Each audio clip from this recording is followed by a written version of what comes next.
The massive space station hung in the void like a crystal palace, its walls made from materials that could survive a star-going supernova. Inside its grand hall, 700 different alien species had gathered for what they believed would be the final judgment of humanity. The air buzzed with different languages, strange scents, and the hum of translation devices working overtime to make sense of the chaos. Ambassador Zixtara stepped forward to address the crowd. She was tall and made of what looked like living crystal, her body pulsing with different colors as her emotions changed. Right now, she glowed angry red as she looked at the holographic display showing Earth in the center of the room. The small, blue planet spun slowly, looking peaceful and harmless among the stars. "Fellow council members," Zixtara began, her voice carrying through speakers that translated her words into hundreds of languages.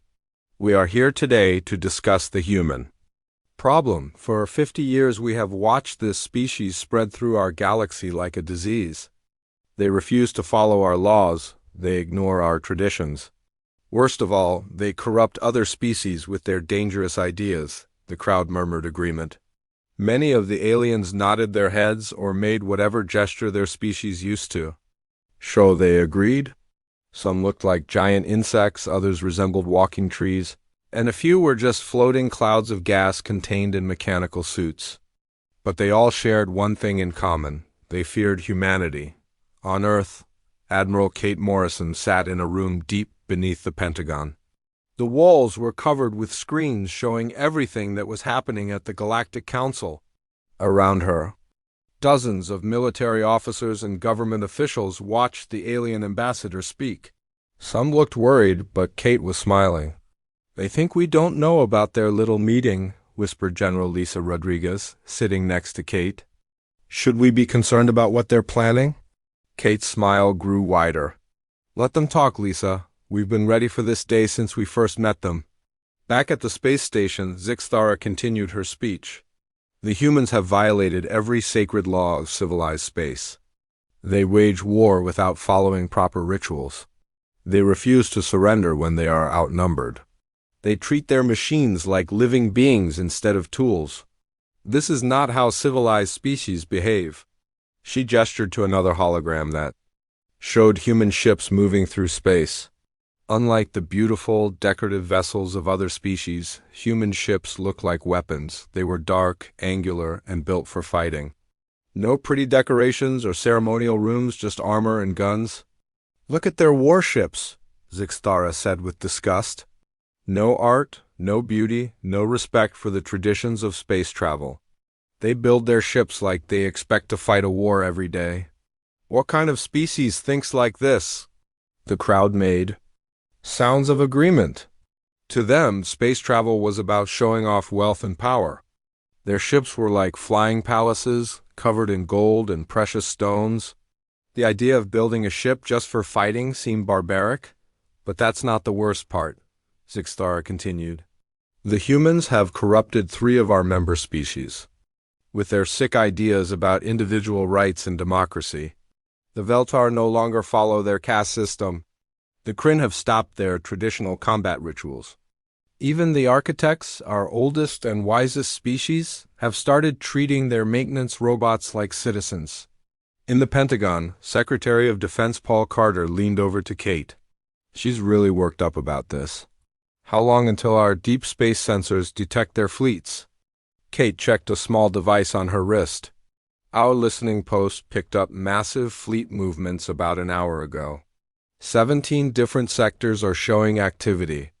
They're not even trying to hide it." "Good," Paul said. "It would be disappointing if they tried to be sneaky about it." The alien ambassador raised all 4 of her arms high above her head. The crystals in her body pulsed brighter as she prepared to deliver her final message. "The humans refuse to accept their place in the galactic order. They spread chaos wherever they go. They ask questions that should not be asked. They challenge authorities that have existed for thousands of years." She paused dramatically, letting her words sink in. The hall fell completely silent. Even the translation devices seemed to hold their breath. "Therefore," Zixtara announced, "by unanimous vote of the Galactic Council, We declare total war upon the human species. You have 72 standard hours to surrender unconditionally or face complete extinction. The transmission to Earth. Cut off, the screens in the Pentagon went dark. For exactly 3 seconds, nobody in the room made a sound. Then Paul Carter started laughing. It wasn't a nervous laugh or a scared laugh. It was the kind of laugh someone makes when they hear the best joke of their lives. 72 hours, he repeated between laughs. They're giving us 72 hours to surrender. Kate, how long until our fleets reach optimal positions? Kate checked her device again. 68 hours, sir. We'll have 4 hours to spare. Perfect. Just enough time to make some coffee and watch the show. General Rodriguez looked confused. Sir, shouldn't we be concerned? They just declared war on the entire human species. They have ships from 700 different worlds. Kate stood up and walked to the main screen. She pressed a button and the display lit up with a map of human space. But it wasn't the small territory that the aliens thought humanity controlled. The map showed secret bases, hidden shipyards, and weapons platforms that had been built over 50 years of careful planning. Lisa, Kate said calmly, what do you think we've been doing for the last 50 years? Building shopping malls? The day we first met the Galactic Council, we knew this moment would come. They can't tolerate a species that refuses to bow down to their authority. She pressed another button and the screen showed hundreds of human ships emerging from hidden bases throughout the solar system. Ships that had been officially listed as destroyed or decommissioned suddenly powered up and began moving toward assembly points. Every human world has been preparing for this war, Kate explained. Every city has underground bunkers. Every citizen has military training. Every ship has weapons that the aliens have never seen before. We didn't just join their galaxy, we studied it, we learned their weaknesses. We prepared for the day they would try to destroy us. Paul nodded approvingly. The aliens think we're primitive because we refuse to follow their rules. They call us savage because we won't accept their caste systems. Today they're going to learn what humanity really is. Kate turned back to the screen showing the alien space station. Even though the transmission had ended, she could imagine the celebration happening inside. 700 species congratulating themselves on finally deciding to eliminate the troublesome humans. They think they're declaring war on a young, weak species, she said quietly. What they're really doing is waking up something that has been waiting patiently for this exact moment. Humanity doesn't start fights, but we sure know how to finish them. The war was about to begin, and Earth was ready. Dr. Marcus Webb pressed his face against the observation window of Luna Base and watched the most incredible sight in human history. Ships were coming out of hiding everywhere, from asteroid belts, from behind moons, from deep space where they had been waiting in the cold and dark for decades. The largest human fleet ever assembled was gathering in Earth's shadow, and most of the galaxy had no idea it existed. The ships looked nothing like the beautiful vessels other species used for space travel. Human warships were built like hammers, designed to hit hard and keep hitting until the enemy stopped moving. No golden decorations or crystal spires, just thick armor and enough weapons to crack a moon in half. Each ship carried an artificial intelligence partner that the rest of the galaxy considered an abomination. But humans called family. Captain Amy Sullivan stood on the bridge of the UES Defiance, humanity's newest and most dangerous warship. The ship was so classified that even most humans didn't know it existed. Its weapons were based on technology that would make alien scientists weep with terror, and its armor could survive things that would turn other ships into space dust. "Ma'am," called Lieutenant Ben Foster from his station, "we're getting surrender. Demands from 18 different species. The hegemony is offering us what they call merciful slavery if we give up now." Amy snorted with amusement. "Send them our standard diplomatic response." "Which one, ma'am?" "Come and take it." Ben grinned as he sent the message. It was only 3 words, but every alien translator in the galaxy would understand exactly what it meant. Humans were not going to surrender. They were not going to run away. They were going to fight, and they were going to enjoy every minute of it. Down on Earth's surface, something amazing was happening in every major city. Sections of streets began sliding apart like puzzle pieces. Buildings that looked normal from the outside revealed hidden elevators that went down much deeper than anyone had imagined. The basement levels of every city opened up to show massive underground complexes that had been built in secret over 50 years. Citizens who had lived quiet lives as teachers, shopkeepers, and office workers suddenly revealed themselves to be part of the most extensively trained civilian militia in the known galaxy. Every human adult had spent at least 2 years learning how to fight, how to use weapons, and how to survive in a war zone. The aliens thought humans were soft because they seemed to live peaceful lives. But the truth was that every human was a soldier waiting for the call to action. President Helen Carter walked through the tunnels beneath the White House, past rooms filled with enough supplies to keep the government running for years. She stopped at a communication center where technicians were coordinating with resistance cells on every human world. The plan they had spent decades perfecting was finally being put into action. "My fellow humans," she said into the camera that would broadcast her message across the galaxy, "for 50 years we have lived among the stars as the youngest member of galactic civilization. They looked down on us because we refused to abandon democracy. They called us primitive because we wouldn't accept their caste systems. They said we were dangerous because we treated our artificial intelligences as equals instead of slaves." She paused and smiled, the same kind of smile that Admiral Morrison had worn when the war was declared. "Today they learn what humanity really is. We are not the weak species they think we are. We are the descendants of survivors who climbed out of caves and built spaceships. We are the children of warriors who conquered their own planet and then reached for the stars. We do not bow down to bullies, no matter how big they are or how many ships they have." Meanwhile, the alien fleets were beginning to arrive at the edges of human space. Massive formations of warships that had never known defeat spread out across multiple star systems, confident that they were about to crush a primitive species that had gotten too big for its britches. The fleet commanders had studied human technology and dismissed it as crude and unimaginative.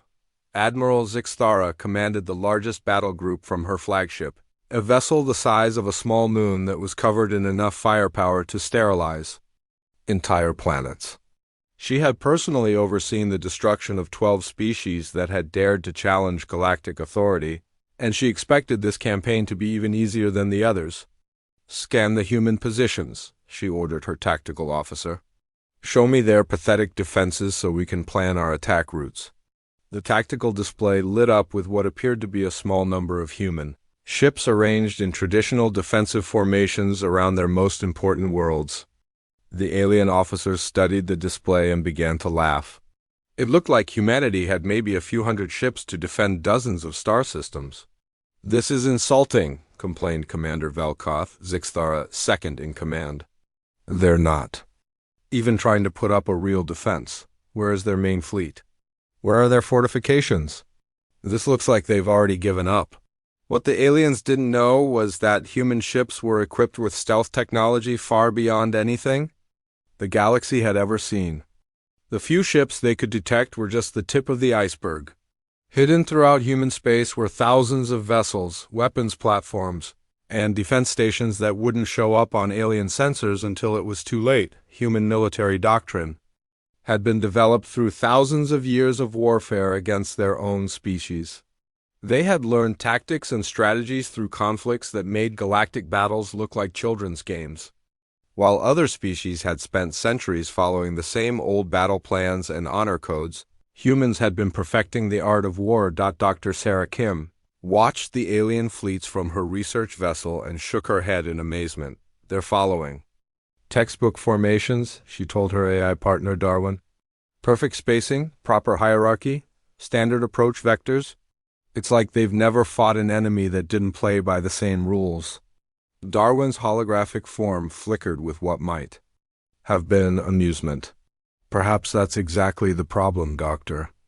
They've become so used to fighting civilized wars that they've forgotten how to deal with an uncivilized enemy. Captain Rick Thompson received his final orders aboard the cruiser USS Boston. His ship was one of hundreds positioned throughout the outer system, waiting for the perfect moment to spring their trap. The aliens thought they were attacking a weak defensive line, but they were actually walking into the most carefully planned ambush in military history. "All ships report ready," announced his communications officer. "Fleet Command says to wait for the signal." Rick nodded and settled back in his command chair. Somewhere out there, alien admirals were congratulating themselves on an easy victory. In a few hours, they would learn that humanity had been preparing for this war since the day they first met the Galactic Council. The trap was set, and the prey was walking right into it.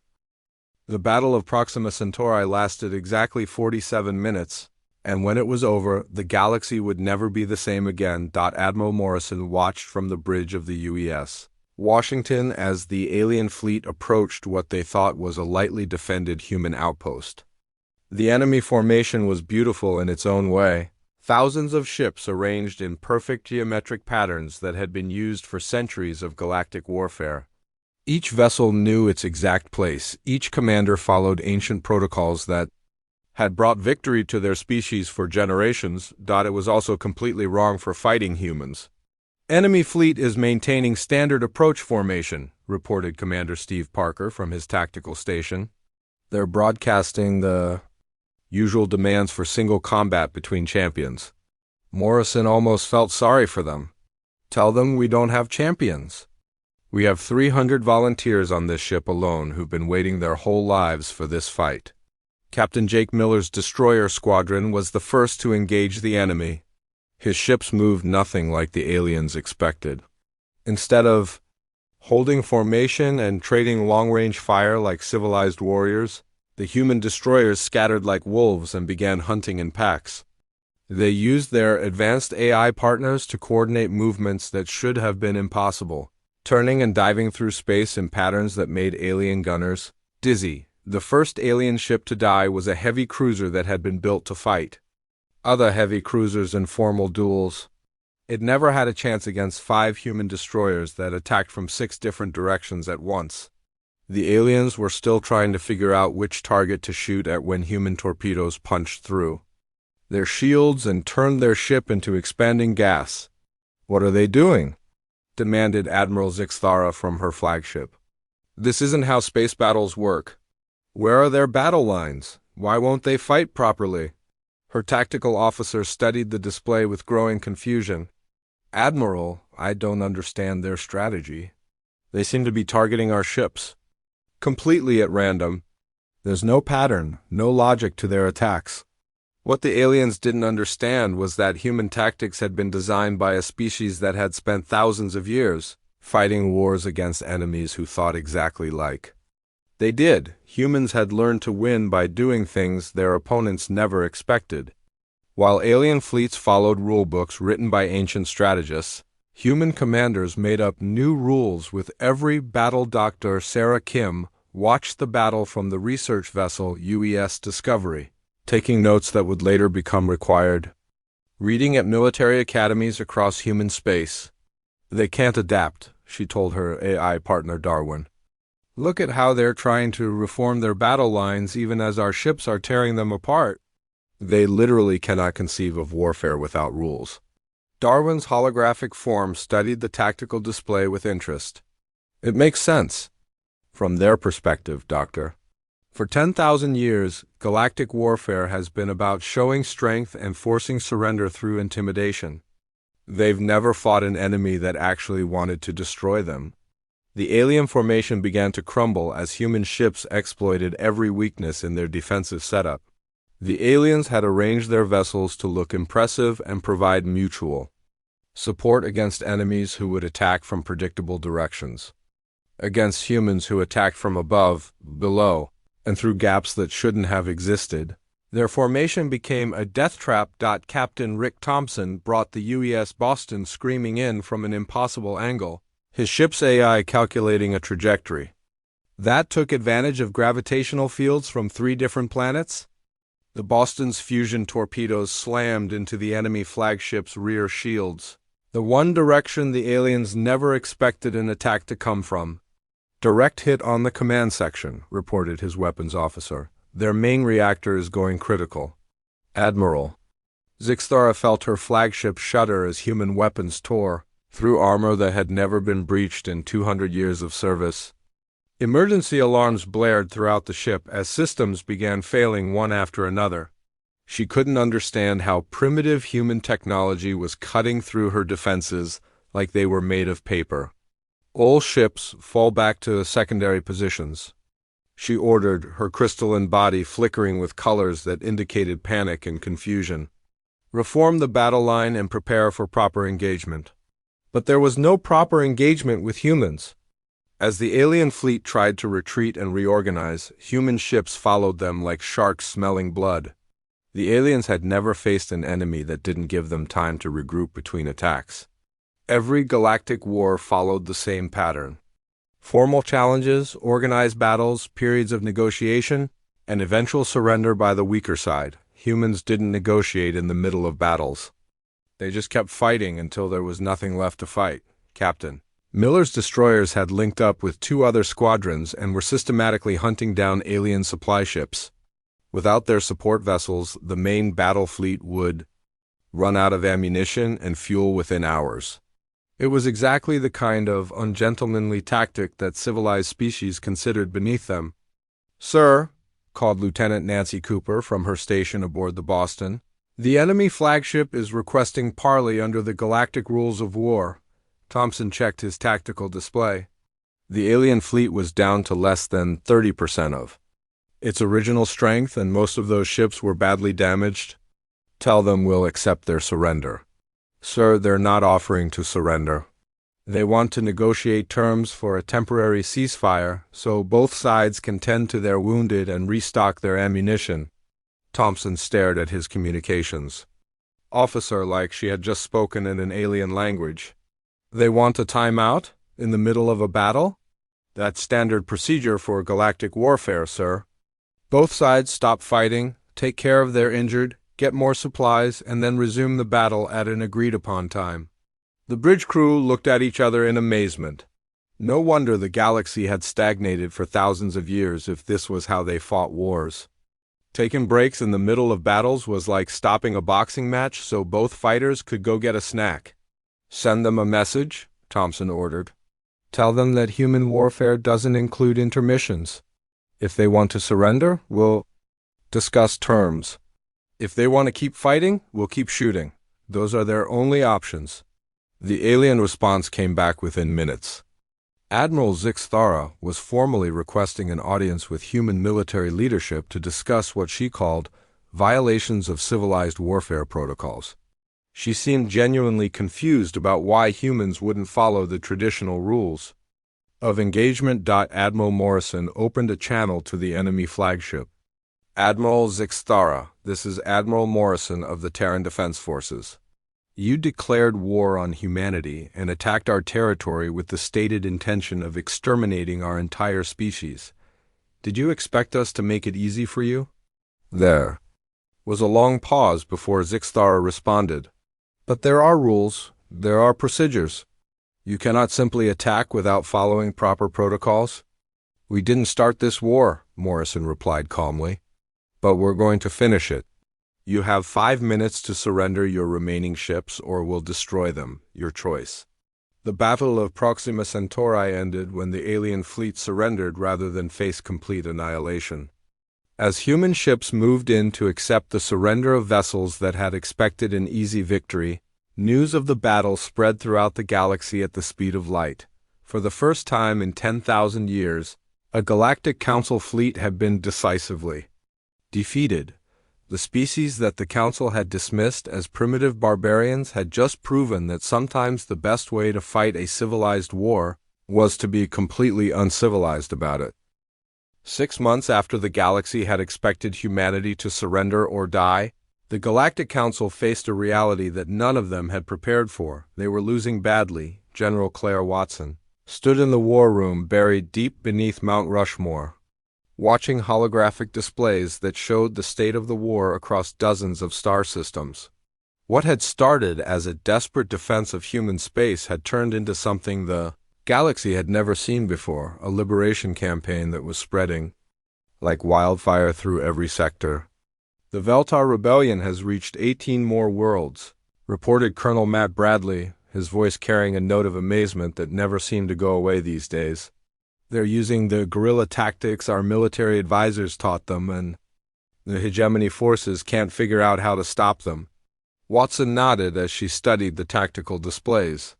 The Veltar had been one of the first species to fall under human influence, and their transformation had been remarkable. For centuries, they had followed a rigid caste system that kept most of their people as slaves. But contact with human ideas about individual freedom had changed everything.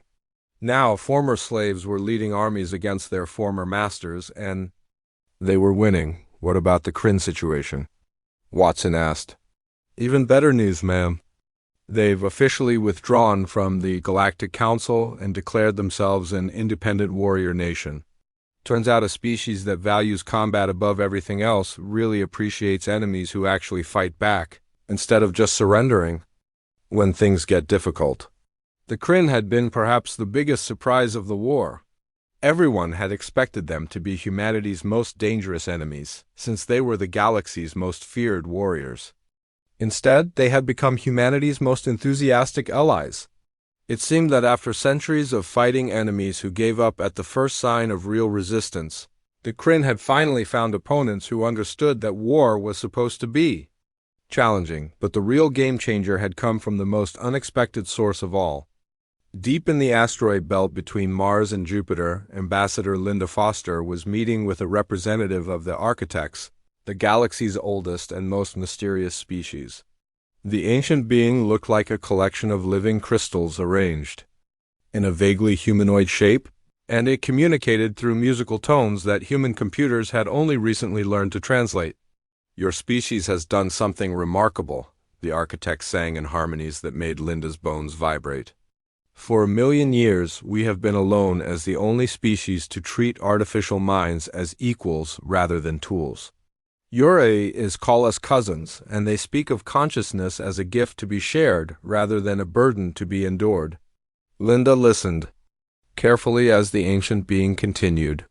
"We offer you our construction techniques, the knowledge we have gathered across eons of building in the void. With our help, you can create ships and stations faster than your enemies can destroy them." The gift was more valuable than Linda had initially understood. Architect construction technology was based on principles that human engineers were still trying to comprehend, but the results were undeniable. Human shipyards that had taken months to build a single vessel were now producing entire fleets in a matter of weeks. The war's turning point came at the Battle of Kepler Station, when Admiral Zixthara assembled the largest fleet in recorded galactic history. She had convinced the remaining council members that if they could destroy humanity's main industrial center, the war would be over. What she found instead was a trap that had been 50 years in the making. Captain Danny Roberts watched the massive alien armada approach Kepler Station from his position aboard the command ship UES Liberty. The station looked like exactly what it was supposed to be, a simple industrial facility where humans built civilian spacecraft and processed raw materials from nearby asteroid fields. The alien fleet had come expecting to find a lightly defended target that would crumble under their overwhelming firepower. They had no idea that Kepler Station was actually the most heavily fortified position in human space. "All stations, this is Liberty Control," Roberts announced on the command frequency. "Execute Gettysburg Protocol on my mark." The space around Kepler Station suddenly erupted with weapons fire as hundreds of hidden platforms revealed themselves.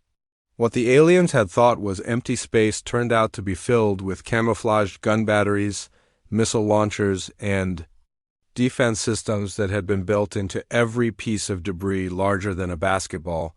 But the real shock came when Kepler Station itself opened fire.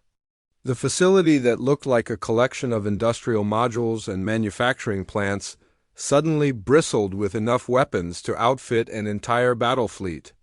Humanity had spent decades building what appeared to be a peaceful space station, while secretly creating the most dangerous fortress in the known galaxy. "Ma'am," reported Lieutenant Nancy Cooper from her tactical station, "enemy flagship is requesting immediate parley. They're claiming we violated the laws of war by disguising military installations as civilian targets." Roberts checked his displays and saw that 90% of the alien fleet was either destroyed, disabled, or trying desperately to escape the kill zone. "Tell Admiral Zixtara that we'll be happy to discuss the laws of war after she surrenders her remaining ships." The response came back within minutes, and it wasn't what anyone expected. Instead of surrendering or demanding a ceasefire, Zixtara was asking for a meeting with human leadership to discuss what she called fundamental misunderstandings about the nature of civilized warfare. Dr. Marcus Webb monitored the communications from his research station and shook his head in amazement. "She still doesn't understand what's happening here," he told his AI partner Newton. "She thinks this is all some kind of terrible mistake that can be fixed with the right conversation." Newton's holographic form flickered with what might have been amusement. "Perhaps that's the problem, Marcus. The Galactic Council has become so accustomed to winning through intimidation that they've forgotten how to deal with an enemy that refuses to be intimidated." The meeting took place aboard a neutral vessel provided by the architects, with representatives from both sides attending under a flag of truce. Admiral Morrison led the human delegation, while Zixtara brought a collection of council members who still couldn't believe what was happening to their mighty fleets. "You must understand," Zixtara pleaded, her crystalline body pulsing with colors that indicated confusion and desperation. "There are rules to how wars are fought. There are procedures that civilized species follow. You cannot simply attack without warning, use camouflaged weapons, or refuse to accept surrender when it is offered according to proper protocols." Morrison listened patiently before responding. "Admiral, you declared war on humanity with the stated goal of exterminating our entire species. You gave us 72 hours to surrender unconditionally or face what you called complete extinction. Did you really expect us to fight according to your rules?" "But that's how wars work," insisted Council Member Thekvar, an insectoid creature whose species had been conquered by the hegemony centuries earlier. "The stronger side makes demands. The weaker side either surrenders or fights a symbolic resistance, and then everyone negotiates a settlement that maintains the existing order." Morrison looked around the table at the alien representatives, seeing genuine confusion in their alien features. "That's not how human wars work. When someone threatens to exterminate our species, we don't put up symbolic resistance. We fight to win, using every advantage we can get, until our enemies either surrender unconditionally or are destroyed completely." The meeting ended with no agreement except a temporary ceasefire to allow both sides to retrieve their wounded and regroup. But as the alien delegates returned to their ships, it was clear that something fundamental had changed in their understanding of the conflict. For the first time in galactic history, a council war was not going according to plan.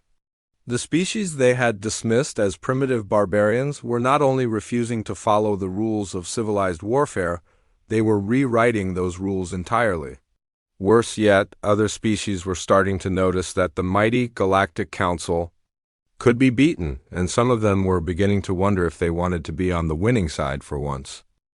1 year after the galaxy had declared war on humanity, Ambassador Kate Morrison walked through the rebuilt halls of the Galactic Council Station. The massive space station looked very different now, with new sections built using human and architect technology. The rigid ceremonial chambers had been replaced with open forums where former enemies debated as equals, their artificial intelligence partners contributing alongside their organic creators, the 700 species that had once voted unanimously for human extinction had been reduced to 412, but not through conquest or destruction. Most of the missing species had simply chosen to join humanity's growing coalition rather than continue fighting a war they could not win.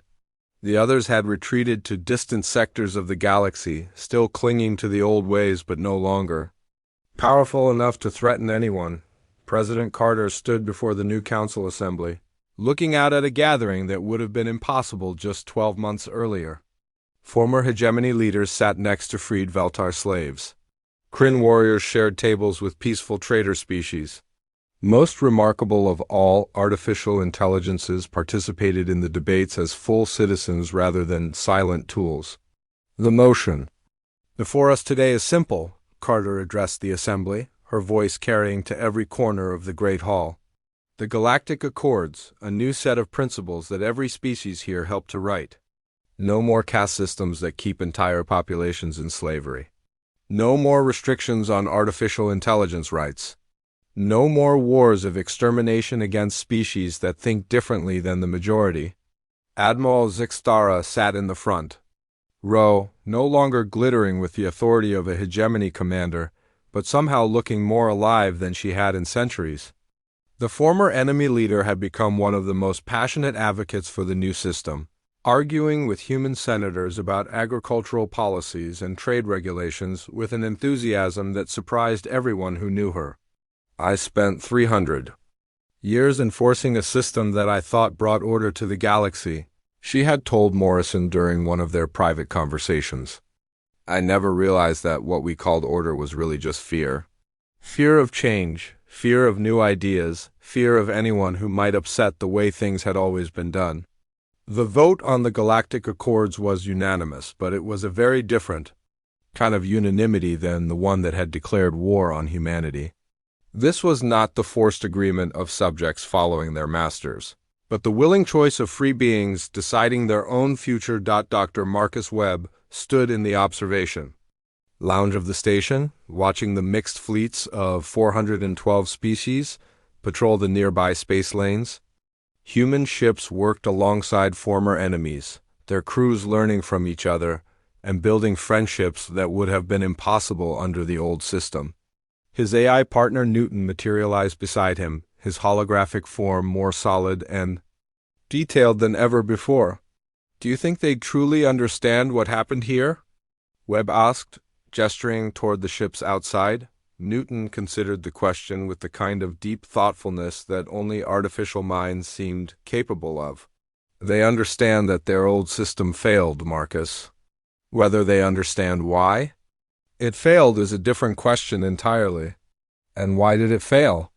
Because it was built on the assumption that some beings are naturally superior to others, and that the galaxy works best when everyone accepts their assigned place in the hierarchy. Humanity proved that assumption wrong simply by refusing to accept it. Captain Amy Sullivan received the final patrol report of the day aboard the UES Defiance, which now served as flagship for the combined defense fleet. The ship that had once been humanity's most secret weapon was now working openly alongside vessels from dozens of species, sharing technology and tactics that had once been carefully guarded secrets. All sectors report peaceful conditions, announced Lieutenant Ben Foster. The last of the holdout species just sent a formal request to join the coalition. Sullivan smiled as she reviewed the report. The galaxy had finally achieved something that 10,000 years of hegemony rule had never managed. True peace. Not the peace of the conquered accepting their fate, but the peace of equals working together toward common goals. Ma'am, Foster continued, we're also receiving reports that several species from outside our galaxy have made contact with our outer colonies. They're asking about membership in what they're calling the Human Alliance. Tell them we'd be happy to discuss it, Sullivan replied. But make sure they understand that we're not the Human Alliance anymore. We're the Galactic Coalition, and membership is open to any species that believes in freedom and equality. Deep in the research labs of Earth's moon, scientists from dozens of species work together on projects that would have been impossible under the old system. Human creativity combined with architect wisdom and Kryn determination was producing technological advances that amazed everyone involved.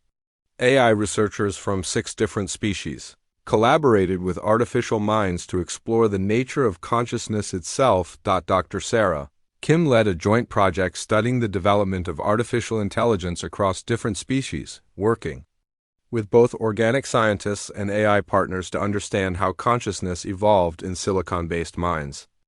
We're learning that intelligence isn't limited to any particular type of brain, she explained to a gathering of researchers. Carbon-based, silicon-based, quantum-based, it doesn't matter. What matters is the complexity of thought and the capacity for self-awareness. Admiral Morrison stood on the bridge of the UES Washington, watching the newest members of the Coalition fleet take their positions in the patrol formation. Ships that had once tried to destroy humanity now flew alongside human vessels, their crews working together as if they had been allies for centuries. "Admiral," called Captain Thompson from the USA's Austin, "we're receiving a transmission from Earth. President Carter wants to know if you're ready for the ceremony." Morrison checked her uniform one last time and nodded. Today marked the first anniversary of the war's end, and the Coalition had planned a celebration that would be broadcast throughout the galaxy. Not a celebration of victory over defeated enemies, but a celebration of the new civilization they had all built together. "Tell the President I'm ready," Morrison replied, "and remind her that this isn't the end of anything. It's just the beginning."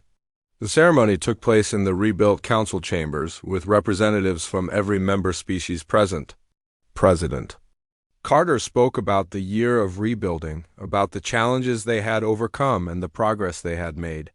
But the most moving moment came when Admiral Zixtara stood to address the assembly. "1 year ago, I helped declare war on humanity because I believed they were a threat to galactic civilization," she said, her crystalline body pulsing with soft, warm colors. "I was right about them being a threat. They were a threat to a system based on oppression, fear, and the belief that might makes right.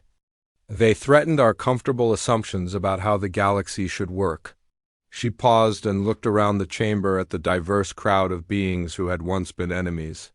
"What I didn't understand was that sometimes the best thing you can do to a broken system is threaten it until it breaks completely. Humanity didn't destroy our civilization. They gave us the chance to build a better one." The applause that followed was not the polite, measured response that had characterized the old council meetings. It was the enthusiastic approval of beings who had discovered that they could choose their own path rather than follow the one assigned to them by accident of birth.